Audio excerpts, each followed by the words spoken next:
Ovo je... Kazuj, kako se zoveš? Slavni sude, ja sam Meho Butuk, iz Prdoljice Donje, seljak.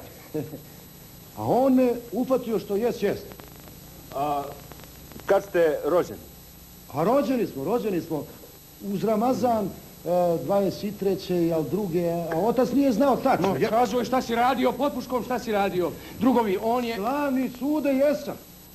A ne mogu lagati, jesam. Drugovi, neka kaže kako je otimao volove. Ni jedna cura i žena nije mogla ostati od njega. To kazuj. Slavni sude, što se cura i žena tiče, pa jesam, ovako, kad koja naiđe, ja fino zaićem, ja. A ako ne da, pa ja i opet zaićem, razumiješ, jel? Ako vidim baš da posle ne da, ja se okanim čorova posla. Ali ubio nisam, opljačko nisam. Mogao sam se ja mirne duše predati vašima u svom selu, ali ja sam se volio, vi ćete mene pušćati. A onda će ona trojica, četverica, jel, čije sam sene paldumio, jel, pa ubit će me na brigajni hakla Božove pravi. Eto, Bog vama duša. Sudi, slavni sude, od Boga ti zdrav. A druže Tale, izgleda da i ti poznaješ obojicu, a? Ja.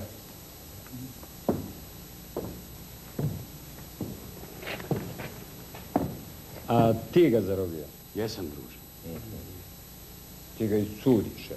Pa kako neću, kradljivca, lopova, siledživ. Daj mi tu.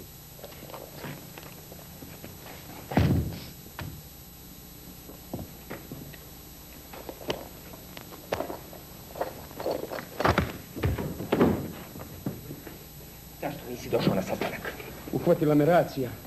Mjesecovca, jel? Ali čim smo došli iz Njemačke, čim smo prešli Savu, ja sam odmah prebigao našima. A Mehu si našao, jel? Zato što je tvoja sestra zanjela s njim. Što je nije vjenčao, zato je. Zato, jeli? Da, radiš. Ništa. Naša bosanska posla. Ovoga na teški bacač. I ne dati mu da sudi. Kako ne prepozna dohtala. Drugovi, izvinite. A ti, druže Tale, biješ koji prije rata. Ma nije ovo ništa. Ma je li ovo sin Hecima Becira? Ma će objelje, druže Tale, tako. A čudna jazuka ljudi, a kakav je to momak bio. Pa i njemu je duša bilo žensko. Ja.